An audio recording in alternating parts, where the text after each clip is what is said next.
इस यूनिट का चैप्टर 3 देख रहे हैं। इसमें है कंडीशनल और लूपिंग कंस्ट्रक्ट।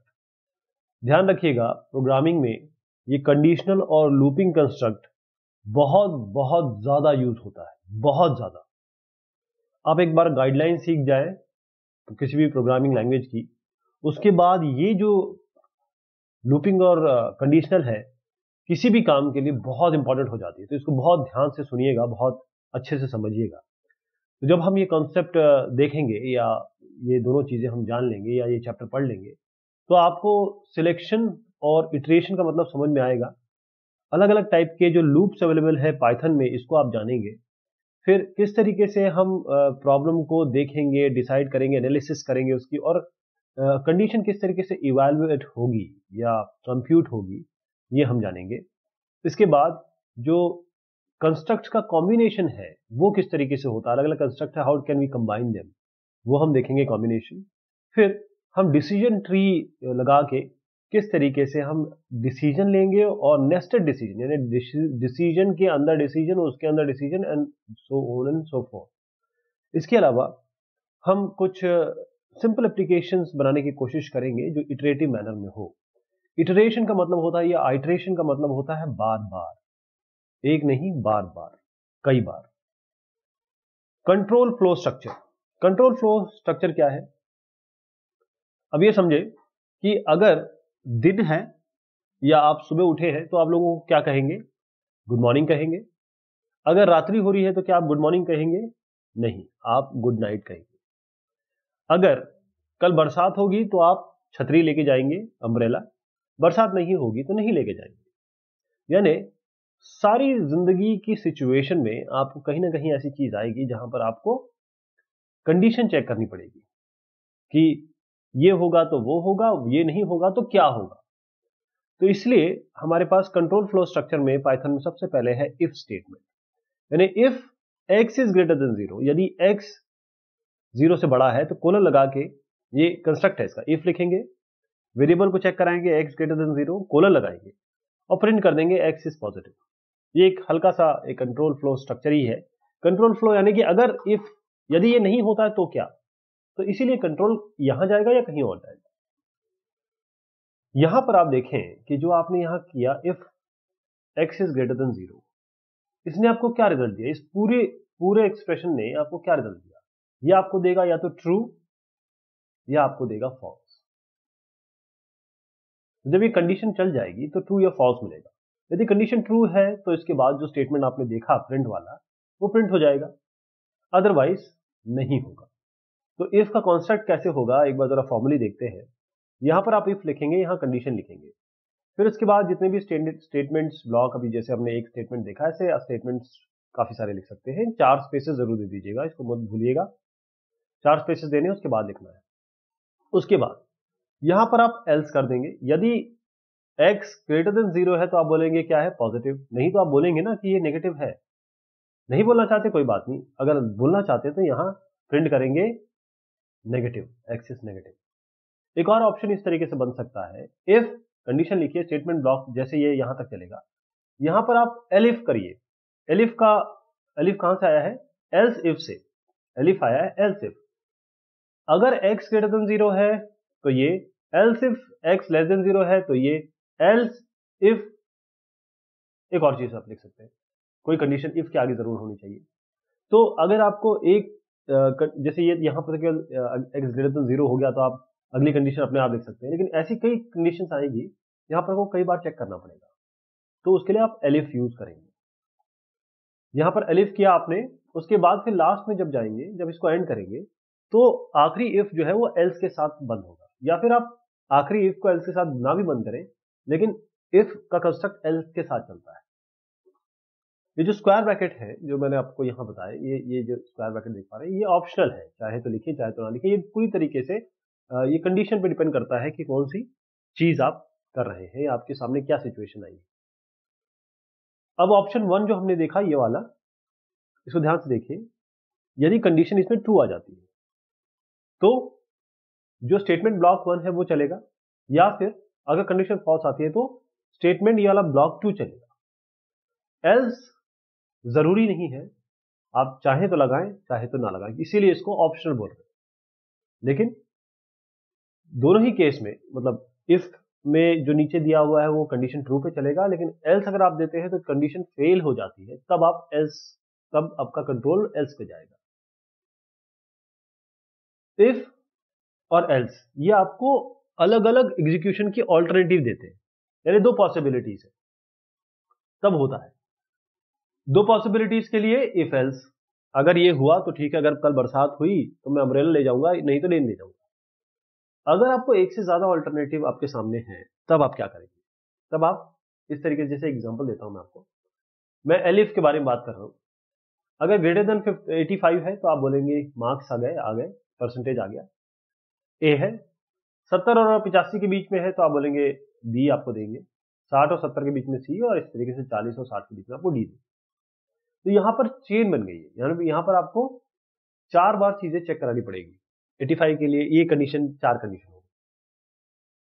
अगर आप सेकंड ऑप्शन लेंगे जो मैं यहां पर कह रहा हूं एलिफ वाला, तो इसमें क्या कर सकते हैं, इफ यहां पर पहला वाला कंडीशन ए के लिए चेक कर सकते हैं, फिर बी के लिए, ऐसे एलिफ एक और बार दे देंगे तो 4 बार आप चेक कर लेंगे। एल्स लास्ट के एल्स में आप दे सकते हैं कि फेल, ये भी दे सकते हैं, अगर उससे भी कम हुआ तो ये ऐसा लास्ट का है। तो इस सिचुएशन में यहां पर हम एलिफ यूज करेंगे एल्स की जगह। एलिफ क्या होता है, इफ एल्स इफ, एलिफ का मतलब एल्स इफ, इसको कंबाइन करता है, यानी कि इफ एलिफ और लास्ट में आप एल्स देते हैं, क्योंकि जब आप इफ से चले जा रहे हैं तो आखिर में क्या देंगे, या तो एल्स देंगे या एल्स नहीं देंगे। तो एल्स, ये मैंने कहा एल्स आपका ऑप्शनल है, तो अभी इसकी जब हम एग्जांपल देखेंगे तो आपको समझ में आएगा। एलिफ एक एब्रिविएशन है, जैसे मैंने आपको बताया था एल्स इफ का, तो ये आप कितने बार भी यूज कर सकते हैं, लेकिन आखिर में जो एल्स यूज करेंगे ना वो एक ही बार यूज करेंगे। तो एक से ज्यादा कंडीशन अगर आपको अप्लाई करनी है तो आप जो मैंने एलिफ बताया उसको कैसे करेंगे। If percentage greater than 85 print A कर दीजिए। अब यहाँ एलिफ पे आइए, एल्स इफ अगर 85 नहीं है, 75 और एंड मतलब इसके बीच में है, तो कोलन लगा के आप बोलेंगे प्रिंट बी। अगर ये भी नहीं है, एल्स इफ लगाएंगे फिर से 60 और 75 के बीच में है तो आप सी लिखेंगे, एल्स इफ ये लिख देंगे। अब देखिए इसके आगे मैंने कुछ लिखा नहीं है, अगर आप देखें तो यहां पर आगे कुछ आया नहीं है, लेकिन मैं आपसे गुजारिश करूंगा कि यहां प्रिंट डी दे दिया, एक एल्स लास्ट में, क्योंकि इफ एल्स का कॉम्बिनेशन है, एल्स तो यहां है, इफ यहां है, तो इस इफ के बाद एक एल्स भी होना चाहिए, तो ऑप्शनल है, कल लगा भी सकते हैं नहीं भी लगा सकते। यहां पर लिख दीजिए प्रिंट कुछ भी, जैसे मैं एग्जांपल ले रहा हूं फेल या फिर नॉट क्वालिफाइड, ऐसे आप लिख सकते हैं।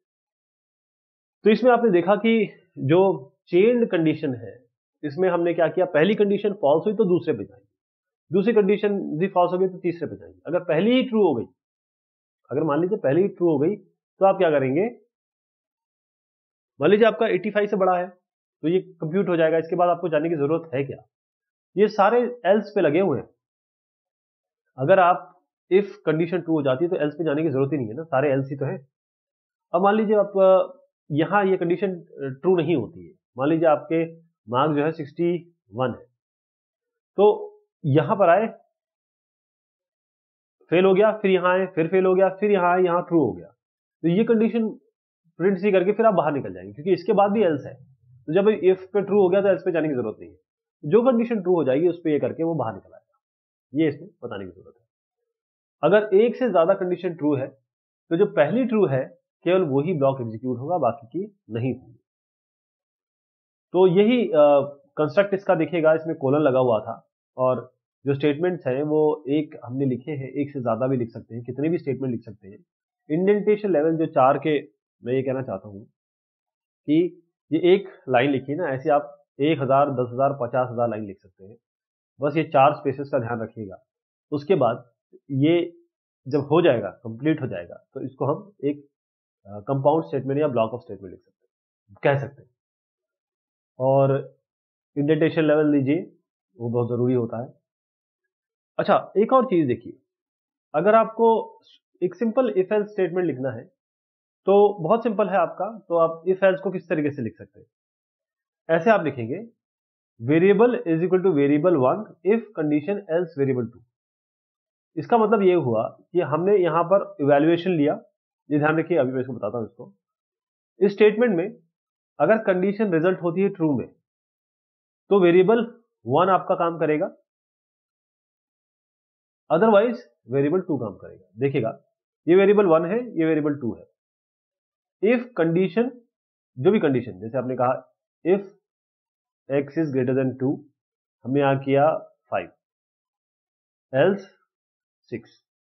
तो अगर x 2 से बड़ा है तो ये चलेगा, मतलब 5 असाइन हो जाएगा, या जो भी आप यहां पर देंगे, z दे दीजिए, z x ले लिया ना। अगर x 2 से बड़ा है तो z को 5 असाइन हो जाएगा, नहीं तो 6 असाइन हो जाएगा। तो एक ही लाइन में हमने इफ एल्स चेक करा लिया। ये एक लाइन में चेक करा सकते हैं। मैं इसका एग्जांपल देता हूं आपको एक और। a 5 है, b 10 है। x आपने कहा ट्रू, y कहा आपने फॉल्स। बुलियन वैल्यू रिटर्न कराना चाहते हैं आप, तो आपने एक ही लाइन में लिख दिया if a is less then b। अगर ये सही है तो x रिजल्ट को असाइन हो जाएगा, अदरवाइज y असाइन हो जाएगा, राइट।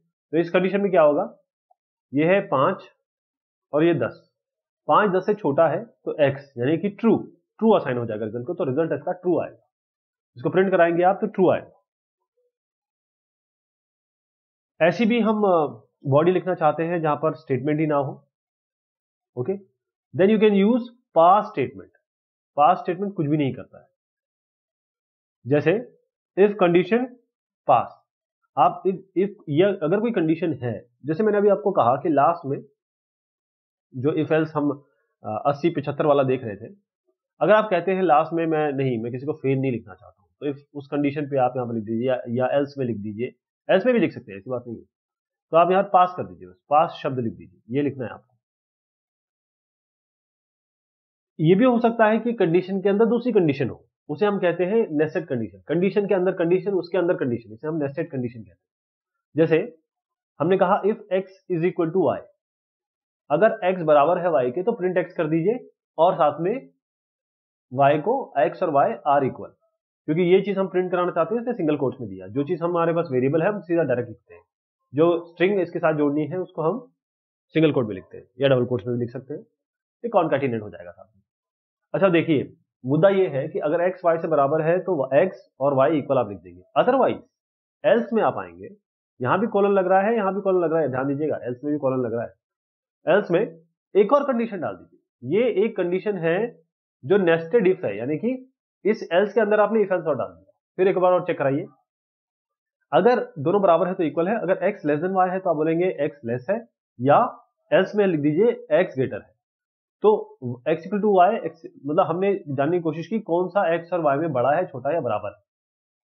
तो इससे हमने क्या किया, एक नेस्टेड इफ लिख दिया। और नेस्टेड जो कंप्लीट जो इफ एल्स स्टेटमेंट है, ये इस पूरे एल्स के अंदर आ रहा है, ध्यान रखिएगा, इसलिए हम इसको नेस्टेड कह रहे हैं। कंडीशन पाइथन का एक्सप्रेशन भी हो सकता है जो वैल्यू रिटर्न करेगा। जब ये वैल्यू रिटर्न करेगी तो उसे हम फॉल्स कहेंगे। कौन कौन सी चीजें हमें फॉल्स मानेंगे, जब नन आ जाए हम बोलेंगे फॉल्स आ रहा है, we will consider it as a false.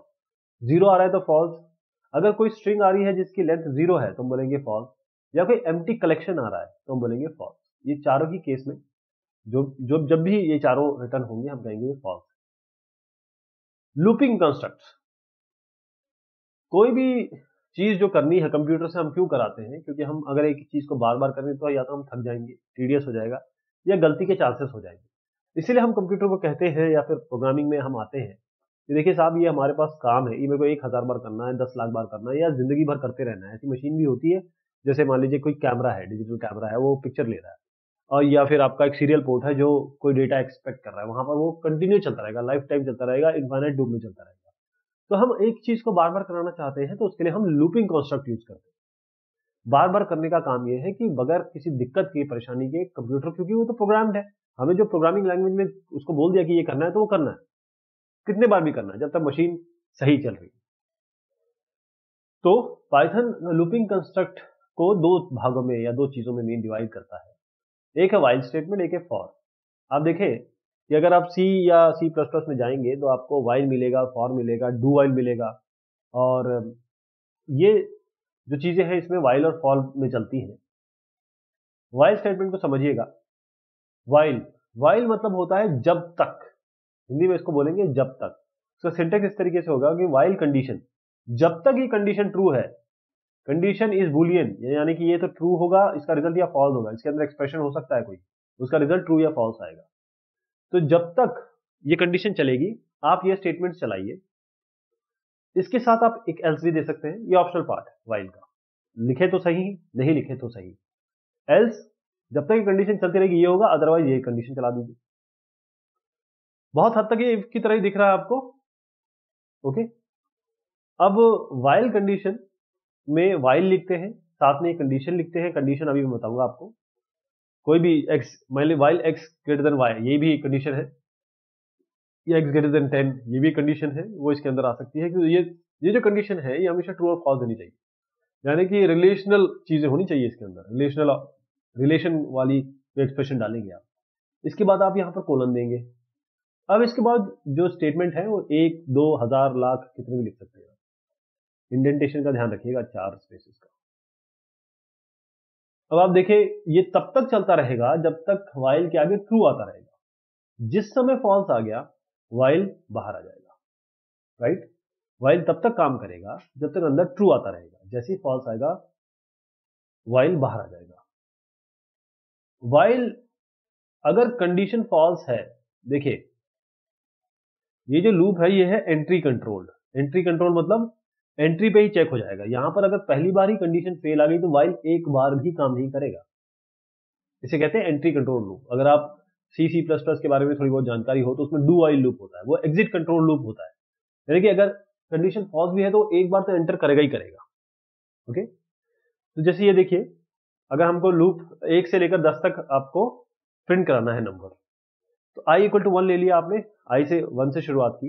अब आपने कहा while i less than equal to 10, जब तक i 10 से बराबर या 10 के नीचे ना हो, नीचे हो या बराबर हो, दोनों ही केस में आप प्रिंट i कराते रहिए और i को i+1 कराते रहिए, या i, इसको आप शॉर्ट में i plus is equal to 1 भी लिख सकते हैं। इसमें क्या होगा कि पहले 1 आएगा, 1 10 से कम है तो 1 प्रिंट हो जाएगा, फिर i इक्वल टू i+1 हो गया, इसका मतलब i 2 हो चुका है अभी, ये 2 जाएगा यहाँ पर, 2 चेक आउट 10 से, 2 अभी भी कम है तो ये नीचे आएगा, 2 प्रिंट कर देगा। i पहले 1 प्रिंट होगा फिर 2 प्रिंट होगा, प्रिंट 1 होगा और ये 2 यहाँ पर 2 हो चुका है। अब 2 जब आया तो ये 3 हो गया, फिर 3 जाएगा, 3 चेक होगा, अरे ये तो 3 प्रिंट हो जाएगा, फिर यहाँ पर 3 से 4 हो जाएगा, फिर 4, ऐसे करते करते करते ये 10 तक पहुंचेगा। जैसे ये 10 तक पहुंचेगा, 10 बराबर है, ये वाली कंडीशन ट्रू हो जाएगी 10 से, तो 1 से लेकर 10 तक चीजें प्रिंट हो जाएगी। ये पूरी तरीके से आपको अंग्रेजी की तरह दिख रहा है, इसलिए पाइथन इतना फेमस और इतना चल गया है और हम पढ़ रहे हैं इसे, क्योंकि जो चीजें हैं वो बड़ी इंग्लिश लाइक है, जो आप सोचते हैं वही आप इस तरीके से लिख दीजिए, राइट। और जो लास्ट स्टेटमेंट इसका था, मैं बताऊं इसमें 3 चीजें हो रही है, मैं यहां पर वापस आपको ले जाता हूं। 3 चीजें होनी चाहिए, एक होता है इनिशियलाइजेशन। इनिशियलाइजेशन क्यों चाहिए, आप कहीं से तो शुरुआत करेंगे तो ये इनिशियलाइजेशन है। दूसरा है चेक या कंडीशन चेक, वो i less than equal to 10 हो रहा है। तीसरा है इंक्रीमेंट या डिक्रीमेंट, वो i is equal to i+1 हो रहा है। ये तीनों चीजें होनी चाहिए, तभी आपका एक लूप कारगर होगा, तभी आपका लूप चलेगा। इन तीनों में से भी एक चीज नहीं रही तो फिर आपको लूप में कोई ना कोई प्रॉब्लम आएगी, अनटिल अनलेस आप चाहते ना हो ऐसा हो, मतलब कोई ऐसी कंडीशन डालना चाहते हैं जिसमें इन तीनों में से एक चीज ना हो। तो i इक्वल टू 11 जैसी होगा, ये कंडीशन फॉल्स हो जाएगी, ये बाहर आ जाएगा, उसके बाद के जो स्टेटमेंट है वो चलेगी, राइट। अब देखिएगा कि अब हम इसमें एल्स लगाने की कोशिश कर रहे हैं। हमने यहां इनिशियलाइज किया, वाइल के अंदर चेक किया, प्रिंट कराया, हर बार एक एक बढ़ाया तो 1 से लेकर 10 तक प्रिंट हो जाएगा। अदरवाइज प्रिंट, अगर ये जब कंडीशन, जब ये i 11 पे पहुंच जाएगा तो 11 10 से छोटा नहीं है, बड़ा है, तो ये कंडीशन फेल हो जाएगी और फिर ये इसको एल्स पे कंट्रोल दे देगा। एल्स पे कंट्रोल आते ही ये प्रिंट कर देगा कमिंग आउट ऑफ लूप, तो ये पहले 1 से 10 तक प्रिंट हो जाएगा। और कॉमा हमने इसलिए लगाया कि इस तरीके से हम 1 2 3 अलग अलग दिखाना चाहते हैं एक ही लाइन में, इसलिए कॉमा लगाया, ध्यान रखिएगा। कॉमा इसमें ऐसा नहीं है कि कॉमा इसमें दिखाई देगा, आई कॉमा का मतलब होता है कि हम एक ही लाइन में दिखाना चाहते हैं, और उसके बाद जब एल्स पे आ जाएगा तो कमिंग आउट ऑफ लूप ये दूसरी लाइन में दिख जाएगा आपको ये। और ये प्रिंट हमने एक खाली क्यों दिया, वरना ये जो लाइन होती ना, अगर हम ये प्रिंट लाइन, ये वाली लाइन नहीं लिखते तो ये coming out of the loop इसी के बाद दिखा देता। हम चाहते हैं नई लाइन में coming out of the loop दिखाए, इसलिए हमने प्रिंट एक एक्स्ट्रा लगा दिया। अब नेस्टेड लूप की बात करते हैं। नेस्टेड लूप क्या होता है? लूप के अंदर लूप, एक कंडीशन चेक की, उसके अंदर गए, फिर एक और कंडीशन चेक की, उसके अंदर और कंडीशन चेक की, ऐसे अंदर कंडीशन, अगर कंडीशनिंग हो रही है, चेकिंग हो रही है, तो उसे हम कह रहे हैं कि नेस्टेड लूप। यानी वाइल के अंदर एक वाइल और भी हो सकता है। जैसे एग्जांपल देखिए, i equal to 1 while i less than equal to 3, जब तक i 3 तक नहीं पहुंचे आप j को j इक्वल टू 1 मान लीजिए, और अब j इक्वल टू 1 को 1 मान के आप while j is less than equal to i print j। तो यहां से यहां तक जो कंडीशन हो गई, यहां से लेके इस तक ये आपका इनर लूप हो गया, यहां से यहां तक। ठीक, फिर उसके बाद आप j equal to j plus 1 करिए, प्रिंट करिए i equal to i plus 1 करके फिर यहां पहुंच जाइए। तो सबसे पहले क्या होगा कि j 1 दिया, अभी i भी 1 है, j भी 1 है, क्योंकि 1 इसके बराबर है या लेस देन है, क्योंकि 1 इज इक्वल टू 1, आप प्रिंट j कर देंगे मतलब 1 प्रिंट हो जाएगा। अगली बार आपने क्या किया, j को भी बढ़ा दिया, j भी 2 हो गया और i भी 2 हो गया। ठीक है, तो अभी 2 यहां पर दोबारा आएगा, ये 2 क्योंकि 3 से छोटा है, तो क्या होगा, j इक्वल टू 1 फिर दोबारा इनिशियलाइज हो गया। आप ध्यान रखिएगा, j फिर से इनिशियलाइज हो गया 1 से, और उसके बाद फिर हम यहां पर गए 1 less than equal to i 2, तो ये क्या करेगा, प्रिंट j, यानी कि एक बार चलेगा ये और 2 बार चलेगा, यानी 1 और 2 दोबारा प्रिंट होगा। फिर अब ये 3 हो गया, ये भी 3 हो गया, मतलब ये जो आपने j equal to j plus 1 किया हुआ है ना, एक बार 1 प्रिंट होगा, फिर j को फिर से बढ़ा दिया तो 2 प्रिंट हो जाएगा। अब क्या होगा कि j तो बार बार 1 होना ही होना है, उसको छोड़ दीजिए। अभी इसको देखिए, i को, i 3 हो गया, 3 3 के बराबर है, तो एक बार और चलेगा ये। j को फिर से 1 से इनिशियलाइज कर दिया, क्योंकि अभी भी इससे 3 से छोटा है, तो छोटा ही है। आप बार फिर को इसको एक एक करके बढ़ा के ये 3 बार चलेगा ये लूप, क्योंकि ये 1 3 से छोटा है, फिर 2 3 से छोटा है, फिर 3 3 से छोटा है, बराबर है, बराबर का भी साइन है ना, तो 1 2 3 प्रिंट हो जाएगा। तो 1 1 2 1 2 3 इस तरीके से पैटर्न प्रिंट कराना है, तो आपको ये करना पड़ेगा वाइल के अंदर वाइल। अब फॉर स्टेटमेंट, फॉर स्टेटमेंट का क्या वो होता है, सिंटेक्स होता है। पहले फॉर लिखेंगे, यहां पर आपकी टारगेट लिस्ट है, in for target list in expression list, ये भी बताता हूं आपको, इन एक्सप्रेशन लिस्ट। अगर ये जब तक ये चलता रहेगा, जब तक मिलता रहेगा तब तक स्टेटमेंट ब्लॉक 1 चलता रहेगा, अदरवाइज आप स्टेटमेंट ब्लॉक 2 चलाएंगे। ये एल्स जो है इसका ऑप्शनल ब्लॉक है, आप चाहे तो लिखें चाहे तो ना लिखें, अच्छी प्रोग्रामिंग प्रैक्टिस होती है कि आप लिखेंगे। तो ये क्या करेगा, 1 से लेकर 10 तक अगर आपको प्रिंट कराने हैं तो कैसे करेंगे, फॉर i, ये वेरिएबल हो गया, इन रेंज 1, 11, 1, इस रेंज में 1 से लेकर 10 तक प्रिंट i। तो इसमें सिंपल क्या होगा, ये 1 से लेकर 11 तक, 1 से लेकर 11 तक बोल रहे हैं कि एक एक स्टेप में रेंज दे दिया ना यहाँ पे, 1 से लेकर 11 तक एक एक स्टेप में जरा वैल्यू प्रिंट करा दीजिए, प्रिंट i। तो पहले क्या होगा, i आपका 1, क्योंकि ये इनिशियल दिया हुआ है 1, फिर 1 से बढ़ेगा ये 2, फिर 3, फिर 4, अब 11 के नीचे तक रहना है, क्योंकि 11 इसकी मैक्सिमम लिमिट है, तो 10 तक प्रिंट करा देगा।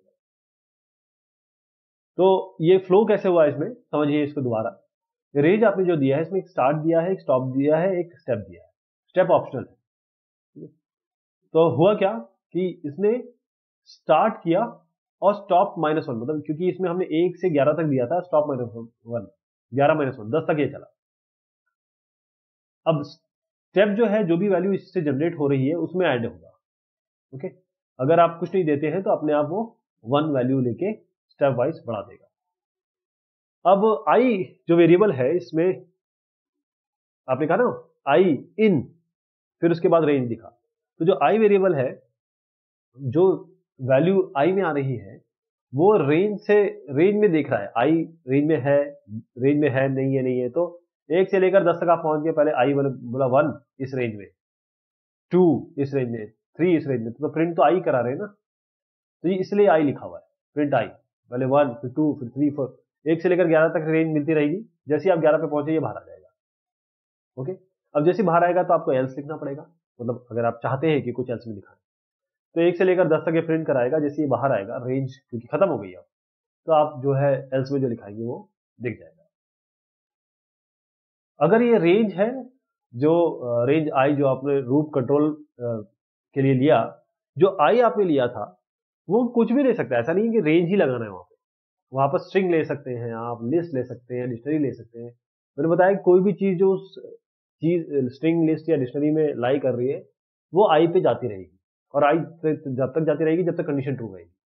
जैसे देखिएगा, for letter in Python, for letter in Python, इस पाइथन में कौन कौन से क्या लेटर है, आप करंट लेटर के नाम, ये तो सीधा यूजर को प्रिंट हो जाएगा और ये लेटर प्रिंट होगा। जैसे लेटर आपने कहा सबसे पहले जाएगा पी पे और बोलेगा कि पहला लेटर मिल गया, प्रिंट करा देगा इसको, करंट लेटर इज पी। फिर ये वाई पे जाएगा, वाई पे प्रिंट करा देगा, फिर टी एच वन ऐसे करके कराता रहेगा। और उसके बाद जैसे ये खत्म हो जाएगा ये एल्स पे जाएगा, बोलेगा coming out of the loop, ये coming out of the loop हो जाएगा। इस तरीके से ये बाहर आ जाएगा। फॉर में भी नेस्टिंग हो सकती है, फॉर के अंदर फॉर डाल दीजिए, फॉर के अंदर वाइल डाल दीजिए, वाइल के अंदर फॉर डाल दीजिए, ये कैसे भी कॉम्बिनेशन बन सकते हैं। इसको हम कह रहे हैं नेस्टेड लूप। जैसे अगर आपके पास एक एग्जांपल देखिएगा, अगर आपको 1 से लेकर किसी स्पेसिफिक नंबर तक जाना है, मतलब कोई यूजर एंटर कर रहा है वहां तक जाना है, ओके, तो हम क्या कर रहे हैं, for I in range 1, n+2, मान लीजिए n2 है, तो 1 से लेकर n+1 यानी कि 3 तक j = 1, हमने j को 1 माना। प्रिंट हमने किया table two i is as follows, इसका as follows while j is less than 6, जब तक j 6 से कम रहेगा। अब देखिए फॉर तो यहां तक आया, उसके अंदर आपने वाइल भी लिख दिया, एक वाइल आ गया। वाइल जब तक इससे छोटा रहेगा, print i star j is equal to i into j, table हम प्रिंट कराने की कोशिश करेंगे, फिर j को बुला देंगे, फिर इसे प्रिंट करा देंगे। तो ये फॉर तब तक चलता रहेगा जब तक ये कंडीशन मीट होती रहेगी, और ये j बार बार 1 होते होते, मतलब एक बार 1 कर दिया ना आपने, उसके बाद ये j 1 हो गया, उसके बाद ये 1 से लेकर कहां तक जाएगा, जहां तक आप मल्टीप्लिकेशन चाहते हैं। अगर इसका आप रिजल्ट देखें तो कैसे आएगा, 1 into 1, 1 into 2, 1 into 3, 1 into 4, 1 into 5, 6 तक है तो 5 तक आके छूट जाएगा। अगली बार ये क्या होगा, आई ये 1 जो है ये 2 हो जाएगा। मैं फिर से बताता हूं आपको कि हमारा क्या हुआ कि n = 2 है, तो पहले ये 1 है, ये 1+1, 1+1 मतलब ये आपका 2, 1 से लेकर 2 तक रेंज में जाना है। पहली बार j = 1 है और table i is as follows while j is less than 6। अब j i से मल्टीप्लाई होगा, मतलब i क्या है आपका 1, i 1, तो j 1 से लेकर 6 तक चलेगा, मतलब 1 इंटू 1, 1 इंटू 2 ऐसे करके, और रिजल्ट भी दिखा रहे हैं इसमें j i इंटू j। जब ये कंडीशन हो जाएगी फिर ये ऊपर जाएगा दोबारा, फिर देखा i इन रेंज 2, क्योंकि 1 से 2 तक जाना है तो 2 ले लेगा, ये 2 लेते फिर से 1 से शुरू होगा, 1 into 2, 2 into 2, 2 into 1 into 2, 2 into 2, 3 into 2 ऐसे करके आगे बढ़ता रहेगा। तो ये आपने जो कंडीशन देखी, हमने क्या किया, एक फॉर के अंदर वाइल डाल दिया, ये इस तरीके से रिजल्ट आएगा। अब फॉर को हम करना चाहते हैं एक वाइल के अंदर, उसका एग्जांपल क्या होगा, देखिए i = 6 है, while i is greater than equal to 0, जब तक i 0 से बड़ा रहेगा। अब हम अंदर इसमें फॉर ले आए, for j in range 1 to i, यानी अब क्या है, यहां पर 6 आया, 1 to 6 चलेगा ये, प्रिंट j, और आपने प्रिंट i = i-1 कराया, यानी कि 6 ये क्या करेगा कि पहले 1 से लेकर 5 तक, क्योंकि रेंज -1 चलता है, 6 मतलब 5 तक प्रिंट होगा। आपने क्या किया, प्रिंट j, मतलब पहली बार 1, फिर 2, फिर 3, फिर 4, फिर 5, फिर बंद हो जाएगा। उसके बाद ये दोबारा जाएगा। अब आपने क्या किया, जब ये दोबारा जाएगा तो यहां लास्ट में आपने i को i-1 कर दिया, मतलब 6 था, अब यहां 5 लेस देन 0 किया, तो अब यहां रेंज क्या आ गई, 1 से 5। अब j को प्रिंट कराते रहेंगे तो 1, 2, 3, 4 प्रिंट हो जाएगा। उसके बाद ये दोबारा जाएगा, अब ये आपने इसको क्या किया, 5 से 4 कर दिया, फिर ये 4 जाएगा, 4 अभी भी ग्रेटर देन इक्वल टू 0 है, फिर ये 1 से 4 तक करेगा, तो 1, 2, 3 प्रिंट हो जाएगा। इसी तरीके से लास्ट में 1 प्रिंट हो जाएगा। जो सिंटेक्स है फॉर स्टेटमेंट का, वो इफ स्टेटमेंट की तरह है या वाइल स्टेटमेंट की तरह है, मतलब इनके स्टेटमेंट में ज्यादा अंतर नहीं है, चीजें बस आपको समझनी है कि वाइल क्या करता है, फॉर क्या करता है और इफ क्या करता है। अगर आप इनका इक्विवेलेंस देखना चाहें तो वाइल में देखिए, ये मैंने जैसे इनिशियलाइजेशन बनाया था, ये इनिशियलाइजेशन वैल्यू है, इसकी ये इनिशियल वैल्यू। इसी तरीके से आपने यहाँ कंडीशन चेक कराई, ओके, आई लेस देन लिमिट, तो वो यहाँ पर हो रही है लिमिट में। आप आई प्लस इक्वल टू स्टेप कर रहे हैं, एक एक करके बढ़ा रहे हैं, वो स्टेप से हो रहा है। तो एक ही लाइन में आपने बस ये तीनों जो इनिशियलाइजेशन, चेकिंग और इंक्रीमेंट या डिक्रीमेंट यहाँ पर दे दिया। तो दोनों के कंस्ट्रक्ट बिल्कुल सेम है। ब्रेक स्टेटमेंट, ब्रेक स्टेटमेंट कब हम यूज करते हैं? जब हमको बाहर निकलना होता है लूप से। अब लूप के अंदर आप चले जा रहे हैं, आपको बाहर निकलना है किसी कंडीशन से, तो वो क्या करता है, लूप को ब्रेक कर देगा, बाहर आ जाएगा। तो लूप कौन कौन से है हमारे पास? एक तो व्हाइल है, एक फॉर है, दोनों से बाहर आ सकता है। जब कोई एक्सटर्नल कंडीशन आ जाए तब हम बाहर अगर आना चाहें, उसके लिए हम बहुत हद तक लूप से एग्जिट करना चाहते हैं, उसके लिए ब्रेक यूज करते हैं। जैसे फॉर लेटर इन पाइथन, यहां पर अब हम कंडीशन चेक करें, यदि लेटर एच हो जाए तब आप जरा बाहर आ जाइए। तो आपने क्या किया, लेटर इन पाई पी तक आए, आपने पी प्रिंट कर दिया, यहाँ लेटर प्रिंट हो रहा है। फिर वाई पे आए, वाई प्रिंट कर दिया, टी पे आए, टी प्रिंट कर दिया। जैसे एच आया, उसने एच को चेक किया, मतलब पी को भी चेक किया था, वाई को भी किया था, टी को भी किया था, तब तक तो कुछ नहीं रहा। लेकिन जैसे letter is equal to double is equal to h, जैसे एच चेक हो गया, इन्होंने कहा भाई साहब ब्रेक, बाहर बाहर आ गया। उसको ब्रेक कहते हैं। लूप से, इस लूप से we came out, we exited of this loop. Continue statement, continue statement क्या कर रहा है पाइथन में? अगर आप चाहते हैं, जैसे मान लीजिए 1 से लेकर 10 तक आप ने कहा प्रिंट कराना मुझे, मैं कहता हूं 6 और 7 मुझे प्रिंट नहीं कराना, इस 1 से 10 तक प्रिंट कराना, लेकिन 6 से 7 मत कराइए। तो ये लूप तो पूरा चलेगा 1 से 10 तक, मैं 6 और 7 को कैसे छोड़ दूं? उस कंडीशन में यहां पर आप कंटिन्यू करते हैं। आप चाहते हैं कि 6 और 7 को छोड़ के बाकी 1 से 5 तक ठीक चलता रहे, 7 के बाद ठीक चलता रहे, तो उस समय आप कंटिन्यू यूज करते हैं। बगैर कुछ किए हुए वो लूप जो है वो कंटिन्यू हो जाएगा, यानी शेयर कंडीशन को स्किप करके बाकी वो चलता रहेगा। ये भी व्हाइल और फॉर दोनों में लगा सकते हैं। जैसे आपने कहा फॉर लेटर इन पाइथन, इस लेटर पाइथन में अगर लेटर एच आता है तो कंटिन्यू कर दीजिए, अदरवाइज प्रिंट कराते रहिए। तो जैसे पी आएगा, पी एच नहीं है तो पी प्रिंट हो जाएगा, वाई आएगा, वाई क्योंकि एच नहीं है प्रिंट हो जाएगा, टी भी प्रिंट हो जाएगा। एच जैसे आया, इसने कहा कि जैसे एच आया आप कंटिन्यू कर दीजिए, कुछ मत करिए। तो ये इस लाइन पे जाएगा नहीं, प्रिंट लेटर पे जाएगा नहीं, ये सीधा इस लूप पे दोबारा चल जाएगा, इस फॉर लूप पे। ठीक है, तो जैसे ही आप अगला आएगा ओ तो प्रिंट हो जाएगा, क्योंकि ओ एच नहीं है, एन बी एच नहीं है, तो पी वाई टी एच छोड़ के बाकी चीजें प्रिंट हो जाएगी। तो ये हमने लूपिंग और इटरेशन की बात की, कंडीशनल कंस्ट्रक्ट की बात की। बहुत शुक्रिया, बहुत मेहरबानी आप सभी की।